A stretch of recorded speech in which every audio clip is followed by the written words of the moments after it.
Bapak dan Ibu, serta saudara-saudara terkasih dimanapun saudara berada, dan terutama para devosan kerahiman ilahi yang saya kasihi dan juga saya hormati. Mungkin pernah terjadi, atau mungkin sekarang ini terjadi dalam diri kita, atau mungkin juga dalam diri orang lain, ketika dalam hidup beriman ada pemikiran, ada anggapan atau praktek yang kurang lebih saya sebutkan dua hal seperti ini. Yang pertama, kami akan berdoa sepanjang dan sesering mungkin supaya Tuhan lebih menyayangi kami. Atau kalau pribadi, aku akan berdoa sepanjang dan sesering mungkin agar Tuhan lebih menyayangi aku. Yang kedua, kami ingin berderma, ingin menyumbang sebanyak mungkin untuk gereja dan persekutuan, agar Tuhan lebih mengasihi. Itu dua contoh, dua hal yang menjadi contoh pemikiran, anggapan, dan juga mungkin dalam praktek. Pemikiran, anggapan, dan praktek tadi sejenis di atas yang tadi saya sebutkan mempunyai dasar, nada dasar yang begitu mirip, yaitu memang Tuhan akan baik, Tuhan akan mencintai seorang atau mencintai kelompok bila orang itu berbuat baik kepada Tuhan. Dengan kata lain, orang dapat menentukan atau mempengaruhi Tuhan. Sampai-sampai bila prakteknya tidak dirasakan mempengaruhi Tuhan, lalu orang menjadi malas atau gak mau lagi berhubungan dengan Tuhan, gak mau lagi berdoa kepada Tuhan. Kasarnya, akhirnya Tuhan dijadikan alat pemenuhan kebutuhan manusia. Pandangan atau ide yang tadi saya juga ungkapkan nampaknya berlawanan dengan apa yang diungkapkan dalam perumpamaan Injil hari ini. Perumpamaan tentang kesepakatan sedinar sehari. Injil mengungkapkan mengenai siapa Tuhan itu sebenarnya.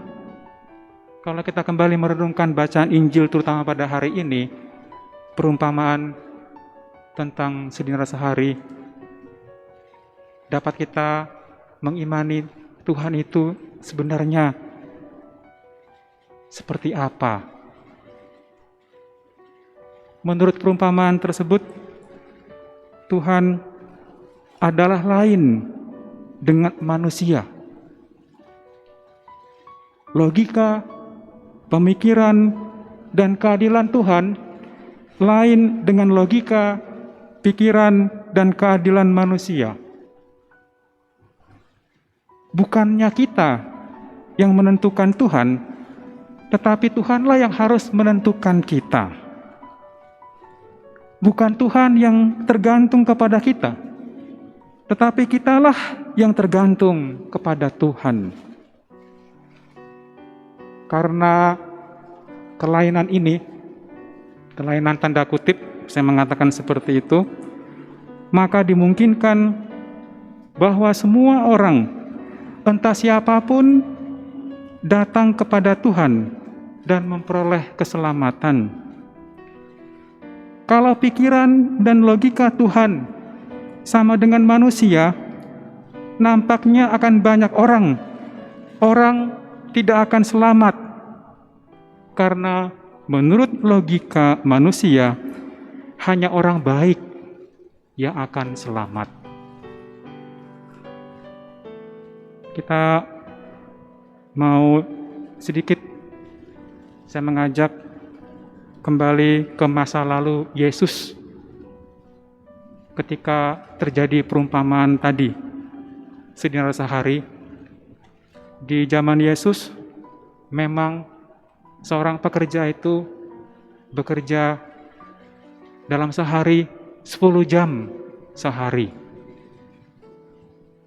Dan biasanya seorang pekerja tetap akan mulai bekerja jam 6 pagi.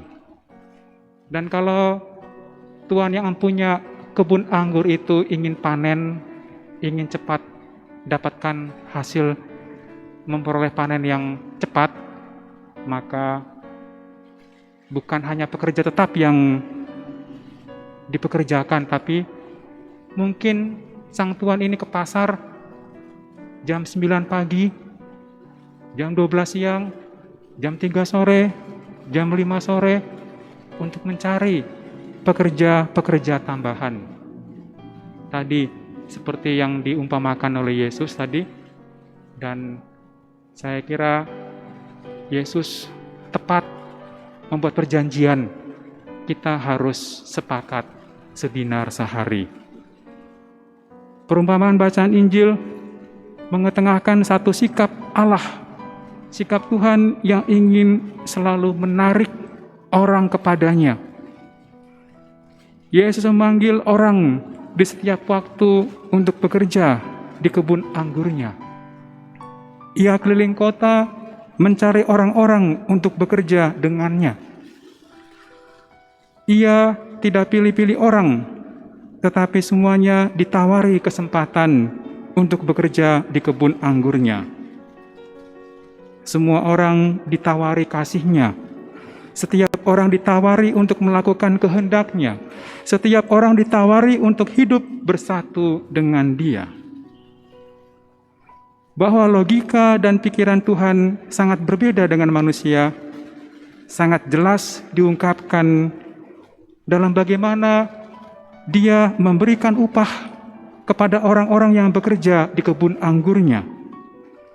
Tuhan memberikan upah kepada mereka sama, yaitu 1 dinar. Katakanlah semua orang yang terlibat dalam menanggapi kehendak Tuhan diberikan kebahagiaan surga. Entah mereka yang bertemu Tuhan sejak dalam kandungan ibunya, entah sejak lahir, entah sejak di universitas, entah sejak menikah, entah sejak belajar di luar negeri, entah yang bertemu Tuhan sedetik, 1 menit sebelum meninggal, semuanya diberikan kebahagiaan di surga. Lalu pertanyaannya, apakah Tuhan adil? Apakah Tuhan itu benar bersikap adil? Mungkin secara manusiawi itu tidak adil, karena semua diberi surga. Tetapi menurut Tuhan itu adil, karena Dia sudah memberikan kepada manusia seperti yang Ia janjikan, yaitu kebahagiaan di surga untuk mereka yang menanggapi kasih-Nya. Selain Dia adil, Ia lebih ingin menunjukkan kasih-Nya kepada mereka yang kecil, yang datang belakangan. Itulah keinginan Tuhan sejak awal penciptaan manusia, agar semua manusia memperoleh kebahagiaan kekal bersama dengan Dia di surga. Dan bila itu keinginannya untuk membahagiakan semua, apakah kita yang akan dibahagiakan masih akan cemburu, masih akan iri hati kepada sesama kita? Saudara-saudari, perumpamaan Injil hari ini memberi warta kerahiman, memberikan warta belas kasih Tuhan kepada kita. Tuhan begitu berbelas kasih. Tuhan menunjukkan kerahiman-Nya kepada semua orang. Kerahiman Tuhan pasti dirindukan oleh banyak orang. Perkenankan saya mengutip buku harian Santa Faustina yang mengungkapkan kerahiman Tuhan dirindukan oleh banyak orang. Buku harian Santa Faustina nomor 951 mengatakan kurang lebih seperti ini. Kerahiman ilahi yang tak terpahami dan tak terselami. Siapa yang mampu memuliakan dan memuji Engkau dengan layak? Oh, keutamaan teragung Allah yang maha luhur. Engkau harapan manis manusia yang berdosa. Ini ajakan dari Santa Faustina yang menuliskannya dalam buku hariannya. Dan kalau kita kembali juga merenungkan bacaan pertama pada hari ini tentang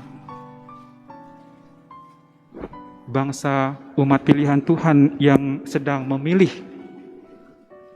Dalam kitab Hakim-Hakim tadi diungkapkan bagaimana umat pilihan Tuhan sedang memilih raja. Dan Tuhan sudah menawarkan raja itu. Tetapi Tuhan juga memberikan resikonya. Tetap memilih Tuhan sebagai raja atau manusia sebagai raja.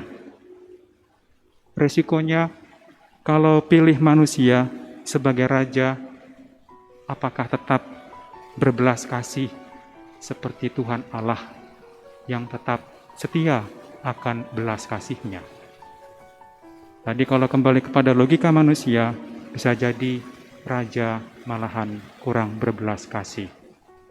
Tetapi Tuhan Allah berbelas kasih untuk umat-Nya. Mari saudara, kita mau bersyukur atas kebaikan Tuhan, akan belas kasih Tuhan. Berterima kasih atas belas kasih Tuhan, kerahiman Tuhan yang begitu besar untuk kita semuanya. Kita mau berjuang, kalau merasa sudah baik, berjuanglah terus-menerus dalam kebaikan. Jangan terjatuh dalam ketidakbaikan. Kalau merasa belum baik, marilah terus-menerus. Sekali lagi, Tuhan memberikan sedinar sehari belas kasih-Nya yang terus-menerus untuk kita semuanya. Saya berterima kasih boleh hadir pada sore hari ini. Semoga mampu memberikan juga warta belas kasih bagi kita semuanya. Saya mewartakan belas kasih Tuhan, semoga berguna untuk kita semuanya. Semakin mampu mengamalkan belas kasih Tuhan, mensyukuri kerahiman Tuhan, dan juga melihat sama dengan senang hati, bukan dalam kecemburuan, keiri hatian, tapi bersyukur bahwa orang lain pun mengalami keselamatan dari Tuhan. Mari kita semua berjuang dalam belas kasih Tuhan. Merdeka, Tuhan memberkati kita.